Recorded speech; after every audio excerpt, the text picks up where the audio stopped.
well and join us, but I think the group that we have here can answer any questions. I know they can answer any questions that you may have. I've called this meeting today, and it's part of a training session as well, to talk about mold issues, because we know that there have been some concerns about the building and mold issues, or potential mold issues associated with the building. Risk management has been out.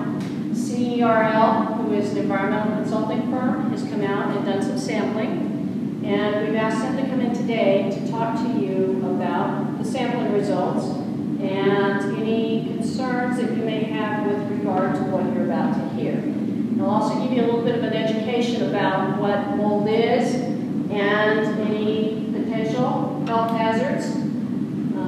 So without any further ado, I'm going to let Mike and Lindsay from CERL talk a little bit about what's been going on. Introduce myself, Mike Curtis, President, Grand Group Boss, CERL Environmental. So, we talked about the term, we mentioned the term black mold, and I'll probably run across the term toxic black mold. Neither one of those terms have any validity in the world of mycology. So we've got a lot of adverse health effects.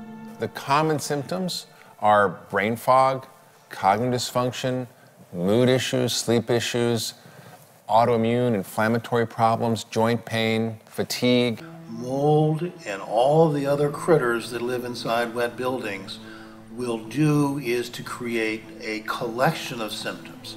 It won't be one. It might be one that's noticed, but over time, gradually, days pass, weeks pass, the symptoms grow up until a mean number of symptoms, an average symptom burden of about 20. In order to be toxically affected by a mold, you would have to be a visible cloud of the spores. That's a lot. I think one of the most amazing things was that there was very little mold. We had 2 areas that had mold in them. One was a leak under the bathtub, and one was the French doors upstairs, and that had not been flashed properly. We didn't have a big black fuzzy wall.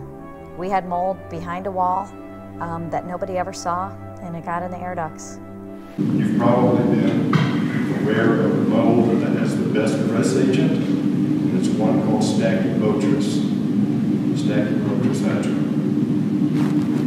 This is the one that led to the term black molds and toxic black molds. Those 2 terms were developed by attorneys and newsmen. There was a couple that moved into a new home. The family moved in. The construction was not the best in the world. There were roof leaks, water got down inside the walls, and literally all of the walls in the home were flooded with the growth of Stachybotrys. They were exposed to huge quantities of this particular fungus. Well, as part of that trial, the 2 terms, black mold and toxic black mold, came into being because it's a scary term. These people came down, they were extremely sick. Huge dose of this stuff, and they were living in it. And as a result, they became very sick. In fact, the terms black mold and toxic black mold are scary terms developed to scare you and to sell you a good product.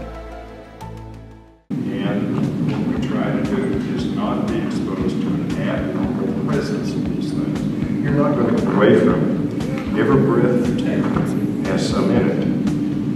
The normal level of fungus you will find on almost any surface is going to be anywhere from around 500 to 2,000 mold particulates per square inch. And you've probably got 5 times that in the carpet we've got right here.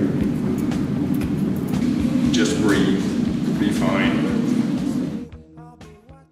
My name is Lindsay Bernard. I've been with CERL for 8 years. I have a master's degree in environmental science. I'm the one that actually came out here and did the inspection.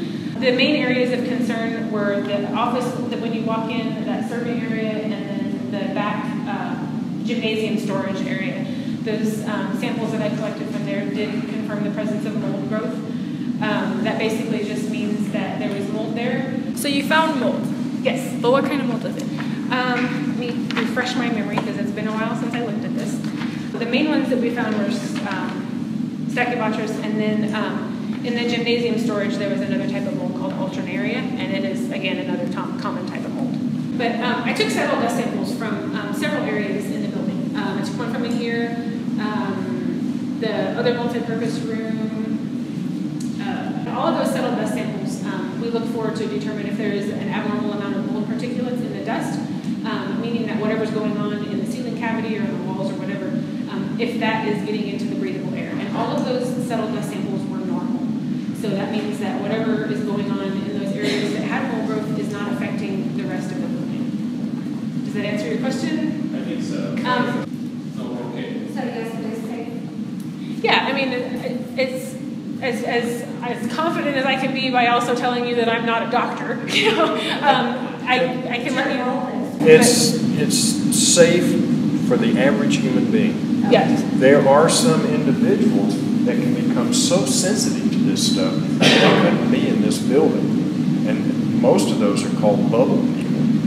Literally have to live in bubbles with filtered air and all that sort of stuff. So is it safe for normal people, average, good health, all that sort of thing? Sure. What we know is that anybody can have problems from a moldy building, a water damaged building. Anybody can have symptoms. But somewhere between 25 and 28% of the people in the United States can go on to develop multi-system, multi-symptom illness that can be debilitating. All we can really say is that based on our investigation of what we found, we didn't find anything that would be outside the norm as far as what an individual would expect to be exposed to in the building. Now, that does not say that certain individuals may not have issues even at the normal levels. That's everybody responds differently, and they may just... And that's why we're saying if you are feeling, it doesn't mean at the building that there's anything in here that's made you sick. You might be coming down with something. See, if you were feeling like you had the flu, if it was flu season, you'd go to urgent care, or you'd see a doctor. I would talk to your doctor. Talk to your doctor. So if you are having adverse medical conditions, you need to seek the advice of a medical professional, okay? So if you're having reactions, you need to seek the medical advice. Go see your doctor. See a doctor. Seek medical attention. If you are having respiratory issues, whether it came from here or anywhere else, I'd talk to your doctor. Most of the time, people with mold illness are not diagnosed. So the psychological effects are, the doctors are often saying it's in your head. If I were a physician talking to the public today about common symptoms I see in mold-impregnated patients, I don't think I'd have a lengthy list. I think it'd be a very short list. Probably at least 50% of my patients have been told that they were crazy, or they were making things up, or they needed to see a psychiatrist, or that there was something wrong with them, but it wasn't physical. Most physicians simply would not believe that asthma, chronic sinusitis, even some cases of bronchitis, and some cases of cancer are intimately linked with mold and their poisonous byproducts. This is documented in the scientific literature.